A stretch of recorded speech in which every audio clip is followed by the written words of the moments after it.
거룩한 예배 자리에 오신 여러분 진심으로 환영합니다. 우리 양옆에 분들과 함께 인사해 보도록 하겠습니다. 주 안에서 평안하세요. 네, 이 시간 우리 모두 주님의 말씀 안에서 주님의 평강이 우리 가운데 가득 임하길 간절히 소망합니다. 네, 함께 우리 주님의 말씀 보도록 하겠습니다. 요한복음 20장 24절에서 31절 말씀입니다. 요한복음 20장 24절에서 31절 말씀, 신약성경 184쪽에 있습니다.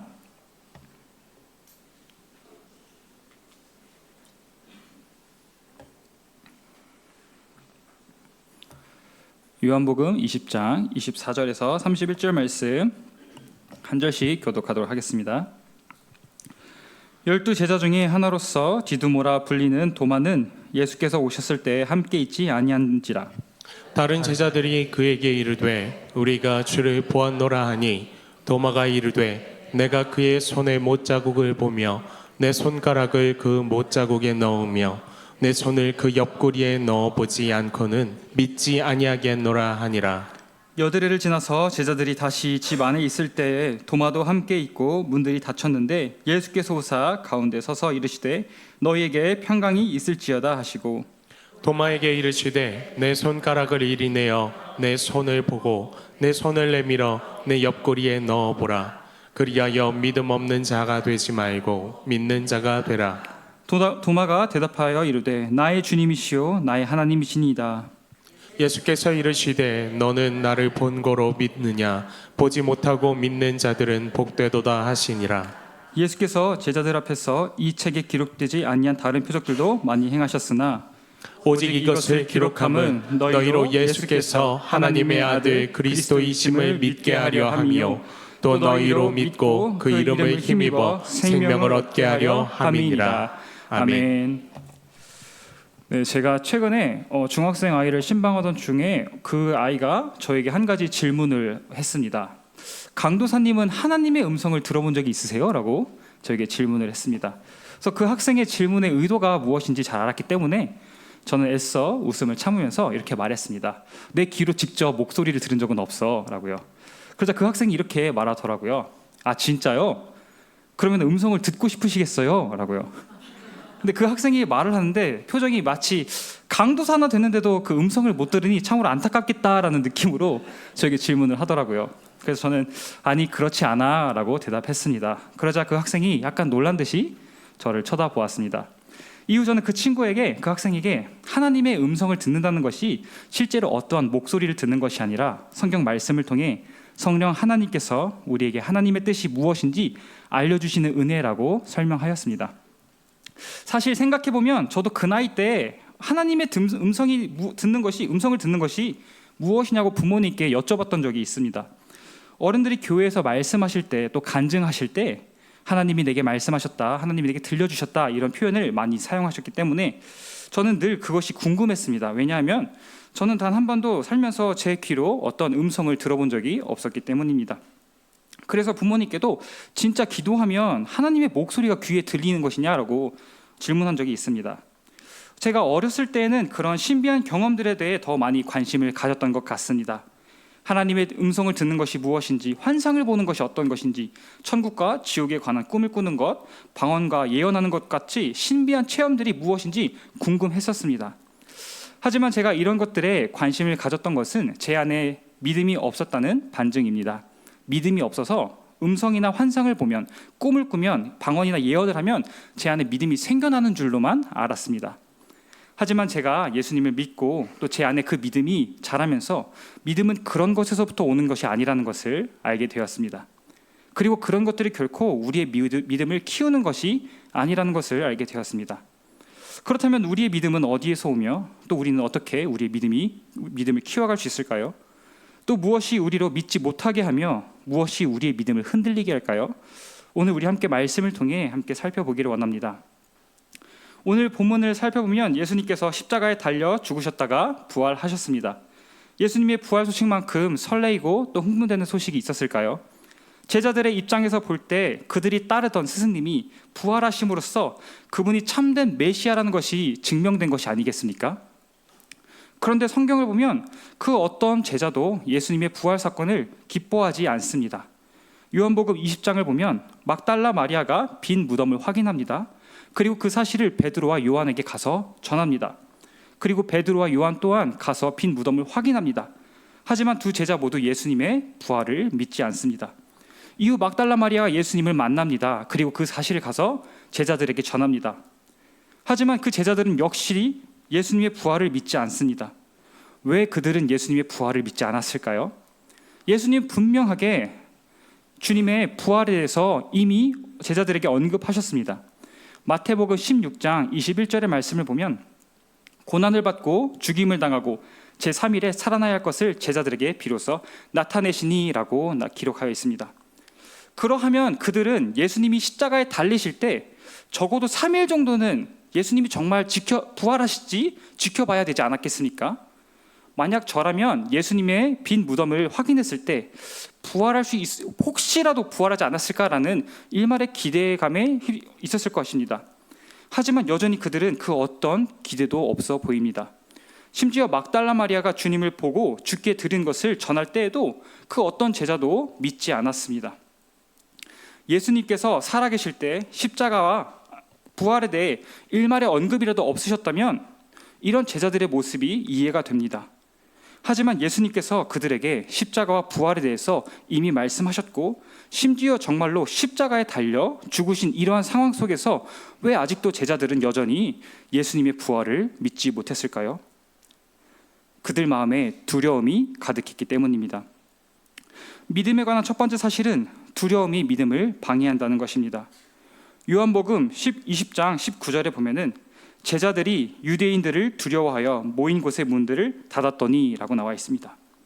그들은 예수님의 죽음 이후 두려워했습니다.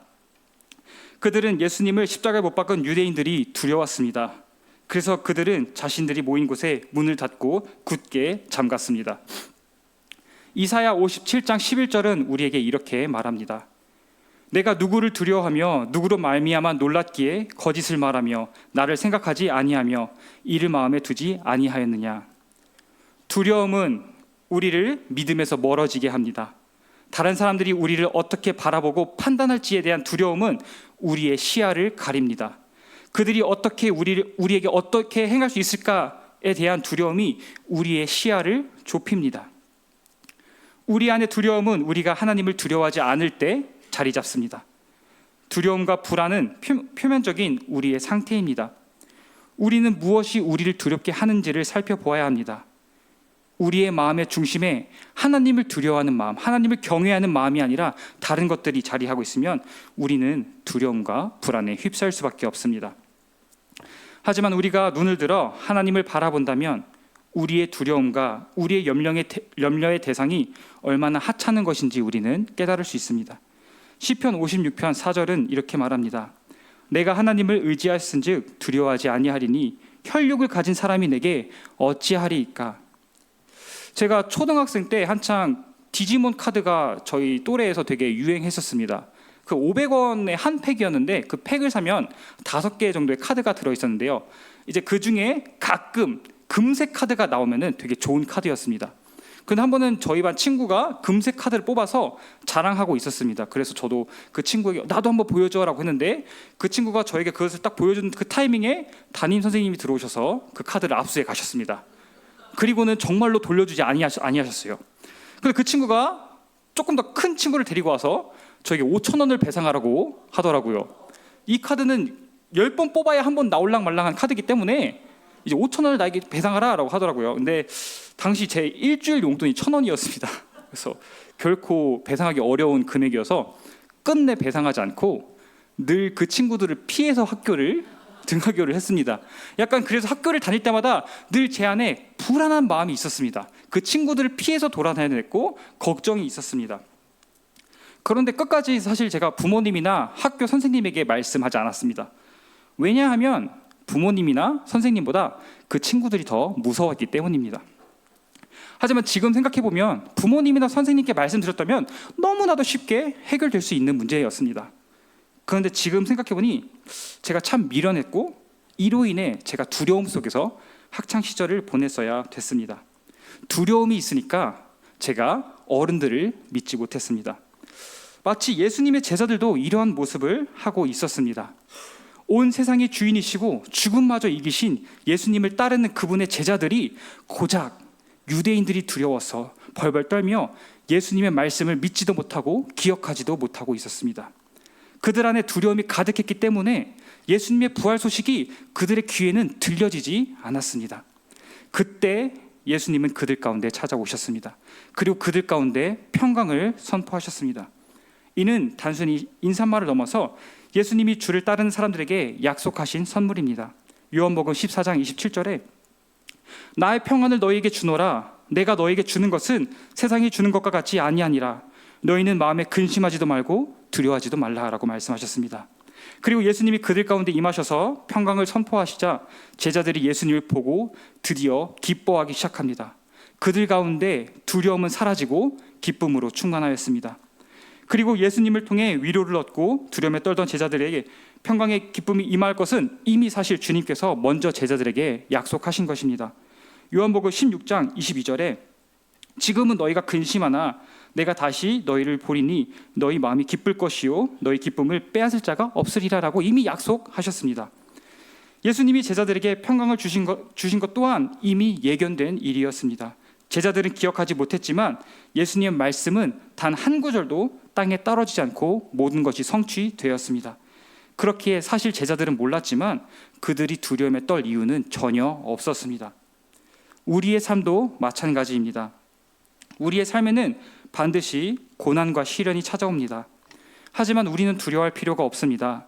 이 모든 것은 이미 예수님께서 우리에게 말씀해 주신 것이기 때문입니다. 요한복음 15장 18절에 세상이 너희를 미워하면 너희보다 먼저 나를 미워한 줄 알라 라고 말씀하십니다. 우리가 걸어가는 이 고난과 시련의 길은 이미 주님께서 걸어가신 길입니다. 그리고 이미 주님께서 승리하신 길입니다. 빌립보서 1장 29절을 보면 너에게 은혜를 주신 것은 다만 그를 믿을 뿐 아니라 또한 그를 위하여 고난도 받게 하려 하심이라 라고 말씀하셨습니다. 우리에게 찾아오는 고난과 시련은 갑자기 우리 인생에 찾아오는 것이 아닙니다. 모든 것은 주님께서 우리를 위해 주관하시고 예비하신 일입니다. 그렇기 때문에 우리는 고난과 시련 속에서도 모든 것을 주님께서 주관하시고 다스리고 계시다는 것을 확신할 수 있는 것입니다. 그리고 주님께서 우리를 지켜주신다는 그 믿음 안에 평안을 얻을 수 있는 것입니다. 요한복음 16장 33절은 우리에게 말합니다. 세상에서는 너희가 환난을 당하나 담대하라. 내가 세상을 이기었노라. 주님께서는 우리에게 고난과 시련이 분명히 임할 것을 말씀하심과 동시에 분명히 주의 평안이 임할 것을 말씀하셨습니다. 세상을 이기신 주님께서 우리와 함께 하시며 지켜주신다고 분명히 약속하셨습니다. 주님이 제자들에게 말씀하신 것 그대로 이루신 것처럼 우리 삶 속에서도 동일하게 역사하십니다. 주님은 우리의 인생에 역경과 고난이 반드시 찾아올 것이라고 말씀하셨지만 동시에 우리와 영원히 함께 하시며 영원히 지켜주시며 영원히 구원하신다고 약속하셨습니다. 그런데도 우리는 계속 두려워 떨며 지내고 있지는 않습니까? 예수님의 말씀을 기억하지 못하고 부활의 능력을 믿지 못하는 제자들처럼 예수님이 세상을 이기셨다는 말씀을 들어도 믿지 못하고 그저 두려워 벌벌 떨고 있지는 않습니까? 또 유대인들이 두려워서 방문을 틀어 잠그고 숨은 제자들처럼 세상 속에서 두려움을 해결하려 노력하고 있지는 않습니까? 제자들이 두려워서 문을 걸어 잠근 것은 정말 안쓰러운 일입니다. 그 문 하나가 어떻게 그들의 목숨을 건져낼 수 있겠습니까? 정말 유대인들이 그들을 죽이려 한다면 그 문이 어떤 소용이 있겠습니까? 하지만 제자들이 붙잡을 수 있는 것이 고작 그 문조가리밖에 없었습니다. 우리의 직장이 우리의 두려움을 해결할 수 있을까요? 우리의 재산과 우리의 건강, 사람들의 인정과 자녀들의 성적이 우리의 두려움을 해결할 수 있을까요? 아니요. 하지만 우리는 여전히 제자들처럼 이런 보잘것없는 것을 붙잡고 그 안에서 평강을 찾으려고 노력하지는 않습니까? 주님은 우리에게 평강이 있을지어다 라고 말씀하십니다. 이 시간 우리는 우리의 모든 두려움을 주님 앞에 모두 벗어던지고 이 땅을 향하던 우리의 시선을 들어 평강의 주님을 바라보아야 할 줄 믿습니다. 믿음에 관한 두 번째 사실은 보지 않고 믿는 은혜가 복되다라는 것입니다.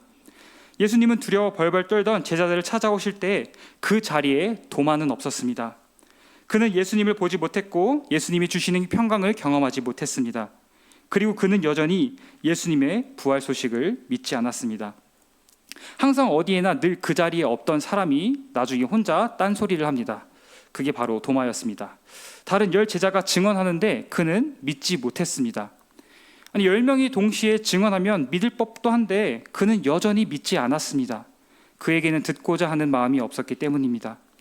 여전히 주님이 주시는 평강을 경험하지 않았기 때문에 그는 여전히 두려움 속에 압도당하고 있었습니다. 도마는 자신의 손가락을 못자국에 넣고 옆구리에 넣어보지 않고서는 예수님의 부활을 믿을 수 없다라고 말했습니다. 물론 이렇게 생각하는 것이 상식입니다. 자신의 눈앞에서 죽은 사람이 다시 살아나는 것은 그만큼 불가능한 일이기 때문입니다. 하지만 도마는 예수님께서 나사로를 살리실 때 바로 그 옆에 있었습니다. 그리고 예수님은 갑자기 부활하신 것이 아니라 제자들에게 이미 부활에 대해 말씀하신 것을 이루신 것입니다. 또 그와 함께 했던 다른 모든 제자들이 예수님의 부활에 대해서 증언하고 있었습니다. 그들을 애워쌌던 두려움이 사라지고 그들의 얼굴에는 기쁨이 가득했습니다. 그런데도 여전히 도마는 믿지 못하고 있었습니다. 그런 도마 앞에 예수님께서 나타나셨습니다.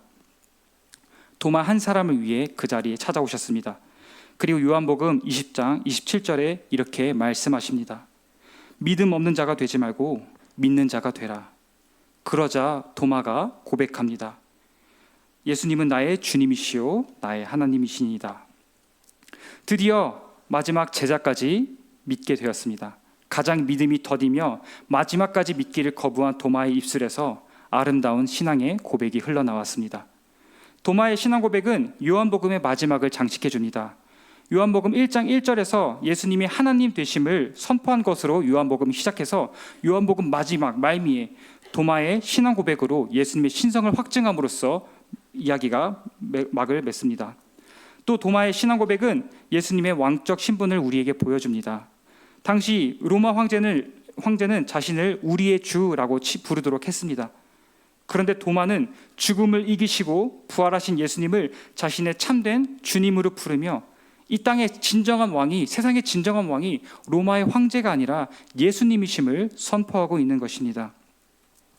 그런데 이런 멋진 도마의 신앙 고백을 들은 예수님께서 이렇게 말씀하십니다. 요한복음 20장 29절에 너는 나를 본고로 믿느냐? 보지 못하고 믿는 자들은 복되도라 하시니라. 왜 예수님은 이렇게 멋진 신앙 고백을 한 도마에게 갑자기 보지 않고 믿는 자들은 복되다라고 말씀하시는 걸까요? 감동의 재회 가운데 멋들어진 신앙 고백을 한 도마에게 예수님께서 이런 말씀을 하시면 도마가 좀 뻘쭘하지 않았을까요? 예수님은 혹시 모두의 속이 터지도록 더디게 믿는 도마를 혼내시기 위해 이런 말씀을 하신 것일까요? 그렇지는 않은 것 같습니다. 우리는 그 다음 절에 예수님께서 이렇게 말씀하신 이유를 알 수 있습니다. 요한복음의 저자는 도마와 예수님 사이의 대화 내용을 기록하다가 갑자기 독자인 우리에게 말을 걸어옵니다. 마치 영화를 보는데 갑자기 영화의 등장인물들이 시청자에게 말을 걸어오는 것처럼 말입니다. 그리고 저자는 우리에게 이렇게 말합니다. 이 모든 것을 기록한 이유가 우리로 예수께서 하나님의 아들 그리스도이심을 믿고 그 이름을 힘입어 생명을 얻게 하려 함이라 라고 합니다. 요한복음 20장 31절 말씀 한번 이 시간 같이 읽어보도록 하겠습니다. 이것을 기록함은 너희로 예수께 하나님의 아들 그리스도이심을 믿게 하려 함이요 또 너희로 믿고 그 이름을 힘입어 생명을 얻게 하려 함이니라. 네, 이 말씀에 너희로에 여러분의 이름을 한번 넣어서 한번 마음속으로 읽어보시면 좋을 것 같습니다. 즉 저자는 우리에게 말하고 있는 것입니다. 바로 여러분 한 분 한 분에게 말하고 있는 것입니다. 예수님이 정말 부활했다고, 정말로 우리의 모든 두려움과 불안을 이기시고 이 땅에 평강을 가져오셨다고, 그러니 세상을 두려워하지 말라고, 그 두려움 속에서 어떻게든 살아보겠다고 문을 걸어 잠그고 아등바등 이 땅의 방법으로 살려고 하지 말고 주님이 주시는 평강 속에서 살아가라고 말입니다. 제자들은 어리석었습니다. 예수님의 말씀을 믿지 못했습니다. 마리아의 증언과 빈 무덤을 목격해도 믿지 못하고 두려움에 벌벌 떨었습니다. 도마는 10명의 제자들이 모두 증언하는 데에도 여전히 믿지 않았습니다. 그들의 모습이 답답하기만 합니다. 그런데 요한복음의 저자인 요한의 증언을 듣는 우리는 과연 온전히 예수님의 부활을 믿습니까? 성경을 통해 우리에게 증거하는 수백 명의 증인들의 말을 우리는 진리로 믿고 따르고 살아가고 있습니까? 정말로 예수님께서 이 세상을 이기셨고 우리의 모든 불안과 걱정을 해결해 줄 수 있는 분이심을 믿습니까? 아니면 우리도 우리의 눈과 귀를 막고 그저 두려워 벌벌 떨고 있지는 않습니까? 제가 아는 지인에게 5살 된 아이가 있는데 그 아이가 어느 날 교회에 갔다 와서 부모님에게 이렇게 말했다고 합니다. 엄마 아빠, 내가 하나님이 있다는 것을 증명해 볼게. 그러더니 갑자기 마른 수건을 꺼내가지고 바닥에 펼쳐 놓았다고 합니다. 그리고 기도를 하더니 내일 아침에 이 수건만 젖어 있으면 하나님이 계시다 라고 말했다고 합니다. 주일학교에서 기도원에 대해서 배우고 와가지고 양털에 물이 고인 것을 이야기를 듣고 그 친구가 너무나도 어린 나이에 신기해서 기도원처럼 해보고 싶었나 봅니다. 그래서 결국 제 지인은 다음날 아침 일찍 일어나서 그 수건에 물을 뿌려서 젖었다고 합니다. 재미있는 해프닝입니다. 어린아이의 순수함이 잘 드러나는 이야기입니다. 그리고 아이의 믿음과 동심을 지켜주고 싶은 부모의 마음도 잘 이해가 갑니다. 하지만 이러한 믿음은 딱 어린아이의 믿음의 수준입니다. 이러한 믿음이 결코 이 아이의 믿음이 전부가 될 수도 없고 전부가 돼서도 안 됩니다. 이는 우리가 모두 잘 아는 사실입니다. 그런데 혹시 우리의 믿음이 이런 어린아이의 수준에 머물러 있지는 않습니까? 내 인생에 좋은 일이 찾아올 때만 예수님이 함께 하심을 믿고 내 기도가 이루어질 때만 예수님이 나와 함께 하심을 믿고 내가 원하는 대로 되지 않으면 예수님의 인도하심을 의심하지는 않습니까? 내 인생에 찾아오는 고난과 시련 속에서 예수님을 온전히 신뢰하지 못하고 두려움에 벌벌 떨고 있지는 않습니까? 요한복음 14장 8절에서 빌립은 이렇게 말합니다. 주여, 아버지를 우리에게 보여주옵소서. 그리하면 족하겠나이다. 그러자 주님께서 대답하십니다. 내가 이렇게 오래 너희와 함께 있을 때 내가 나를 알지 못하느냐? 나를 본 자는 아버지를 보았거늘 어찌하여 아버지를 보이라 하느냐? 예수님은 이미 우리에게 말씀을 통해 보여주셨습니다. 예수님은 나의 주님이시오 나의 하나님이십니다. 오직 예수로 우리는 살아가며 오직 예수로 우리는 만족합니다. 그런데 여전히 다른 것을 구하며 다른 것을 쫓고 있지는 않습니까? 만질 수도 없고 주님의 음성을 들을 수도 없습니다. 하지만 주님은 제자들을 찾아오셔서 평강을 선포하신 것처럼 동일하게 우리에게 찾아오셔서 평강을 허락하십니다. 보이지 않지만 믿는 은혜를 허락하십니다. 말씀을 통해 우리는 주님을 보고 말씀을 통해 주님의 음성을 듣고 말씀을 통해 주님을 만질 수 있게 하셨습니다. 그것이 우리에게 주어진 은혜요 복인 줄 믿습니다. 말씀을 맺겠습니다. 믿어짐이 은혜입니다. 보지 않고 믿어짐은 더욱더 큰 은혜입니다. 하나님은 이미 우리에게 모든 것을 말씀해 주셨습니다. 주께서 제자들에게 친히 나타나셔서 그들에게 보이셨지만 주님은 우리에게 기록된 말씀으로서 나타나셨습니다. 또 성령 하나님께서 우리 안에서 주의 말씀이 기억나게 하시고 깨우치게 하셨습니다. 이보다 더 큰 은혜는 없습니다. 저와 여러분이 이 믿음 안에서 우리의 모든 두려움을 이겨내기를 간절히 소망합니다. 그리고 주님이 주시는 평안을 누리시길 간절히 소망합니다. 세상을 모두 이기신 주님께서 이미 우리의 고난을 이기셨고 우리와 함께 하시며 우리로 세상을 이기게 하심을 믿으며 예수의 이름을 힘입어 살아가시길 간절히 소망합니다. 기도하겠습니다.